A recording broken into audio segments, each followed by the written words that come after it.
everybody. Right, we know the importance of child stimulation. Everything that happens early in life sets the foundation for everything that's going to follow.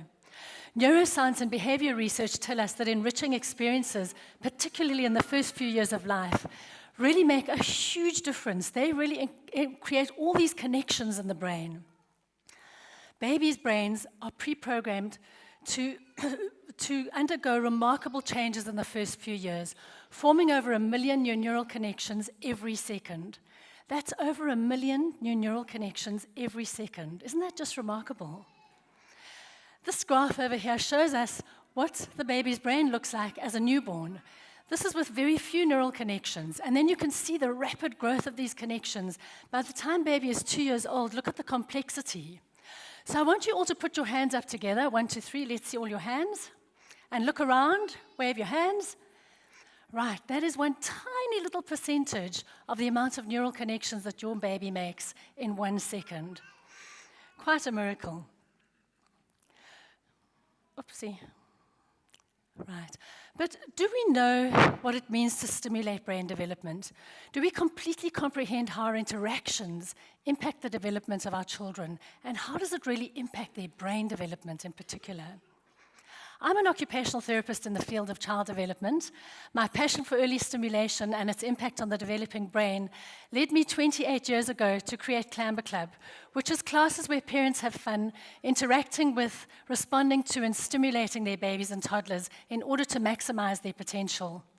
Recently, I've had the privilege to work with occupational therapist Kate Bailey, and we've combined our passion and our accumulated 60 years of knowledge to develop a series of DVDs called Stimulate Your Baby, harnessing the remarkable ability of the developing brain to form 1 million nerve connections per second.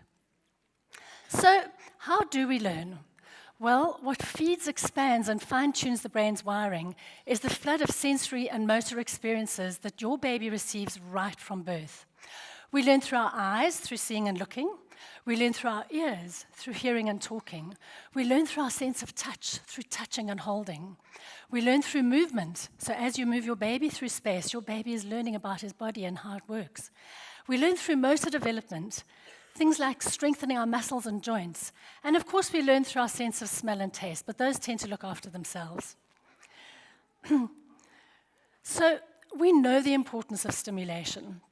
And to do this, we might, for the visual sense, hang a mobile up for our baby to look at, and we might shake a little shaker box to stimulate baby's auditory sense.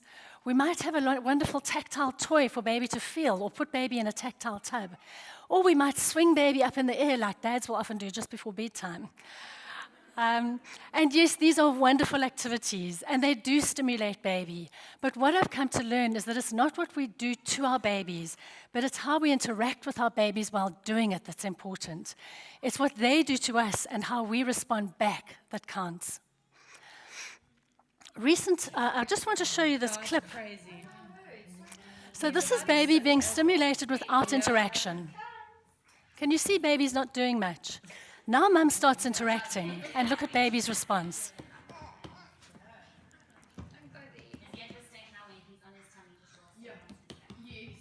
She's using vision and sound to get baby's attention.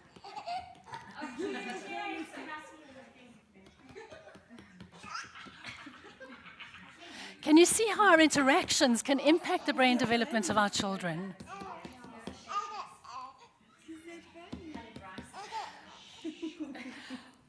So the difference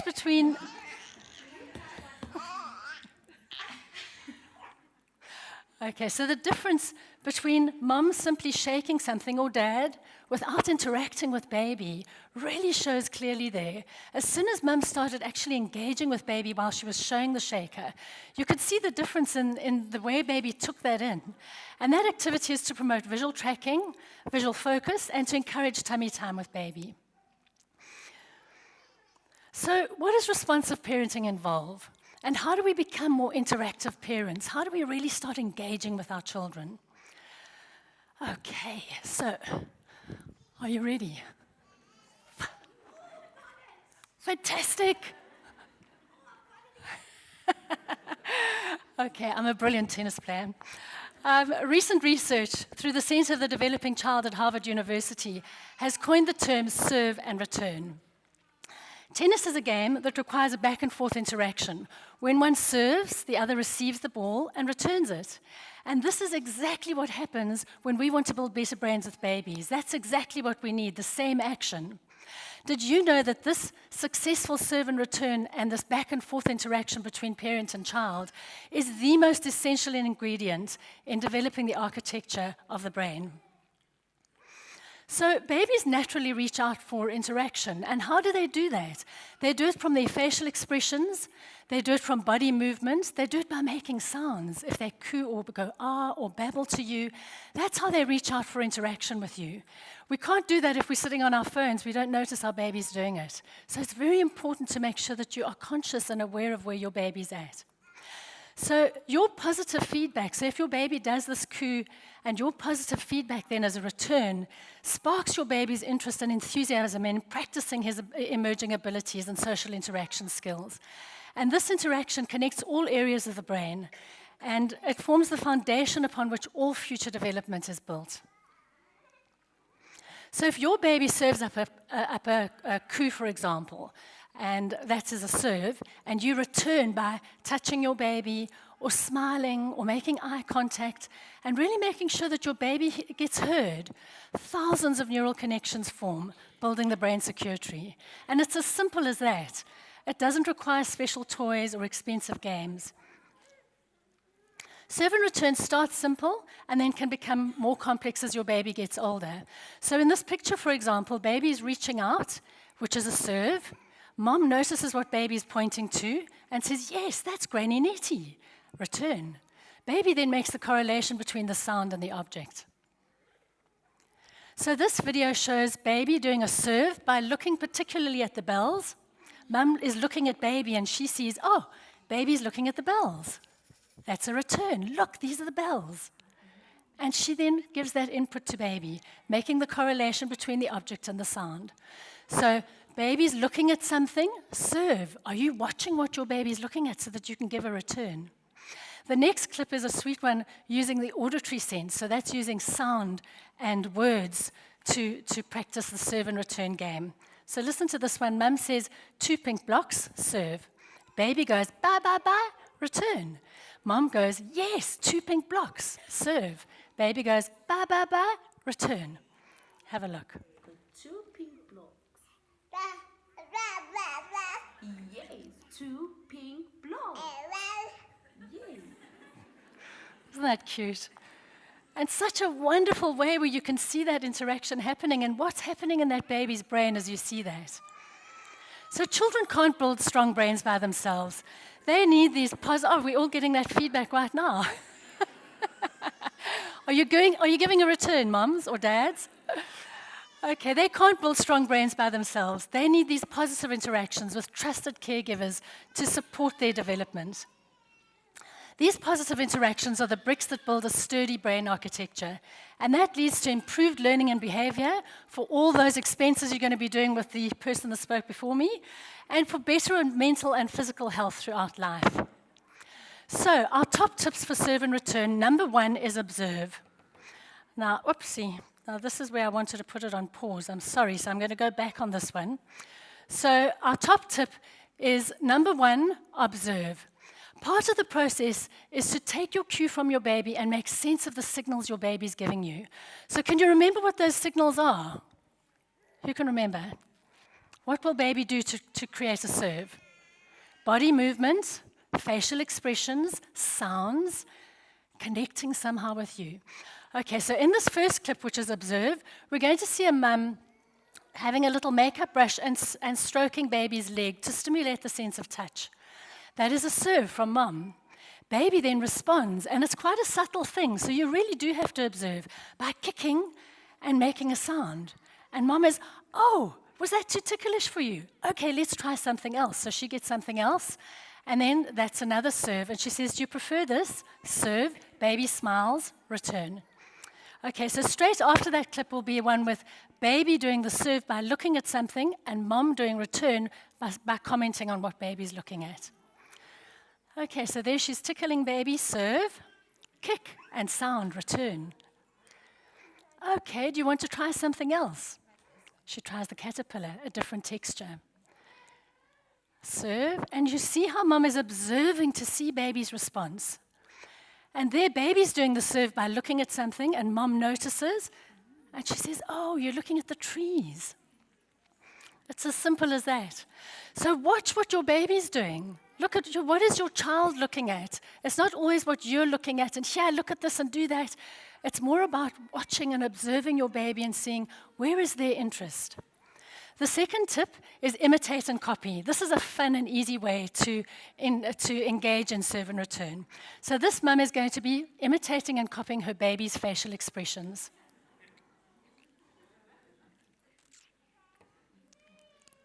Such a simple way to connect with your baby. Here again, using sounds.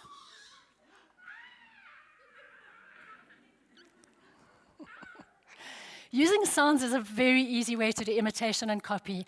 And in the next clip, you're going to see babies turn-taking with mum. And this is such an important one because here the turn-taking is the important part of imitating and copying. You see baby doing something, you do it back for baby, and then there's that correspondence between the two of you.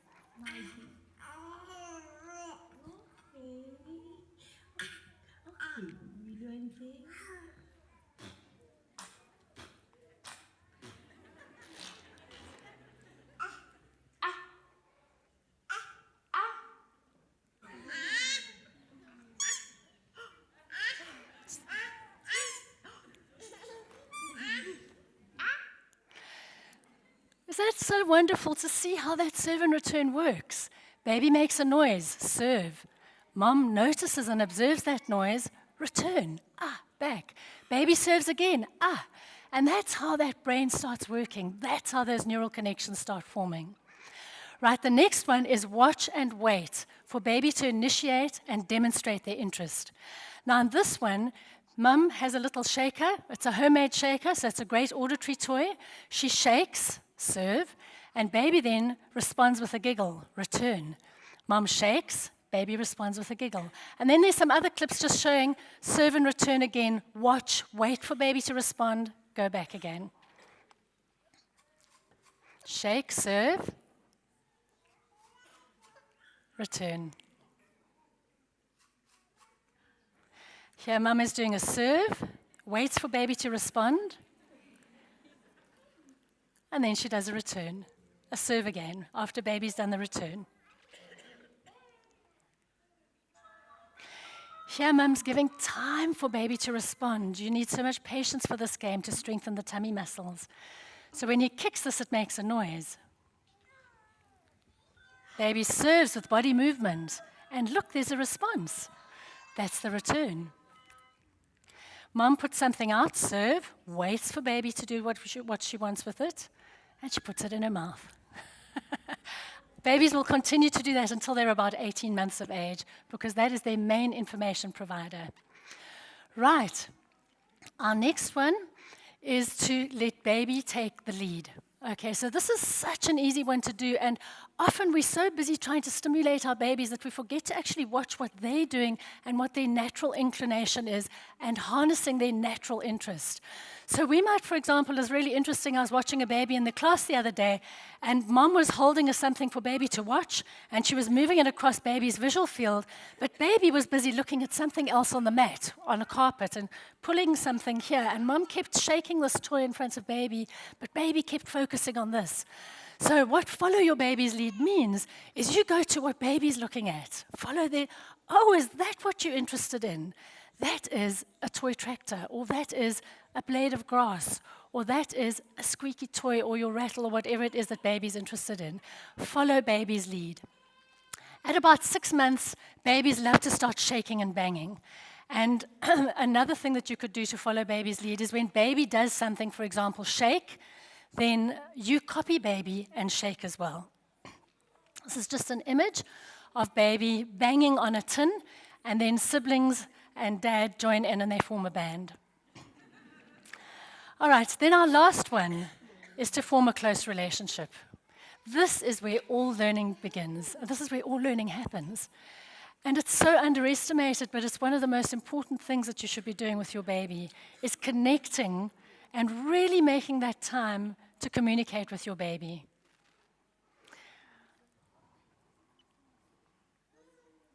Doesn't that make you feel warm and fuzzy inside and make you want to just get right there with your baby and start connecting with them? Can you see the facial expressions and the eye movements? And then, of course, don't forget to have fun.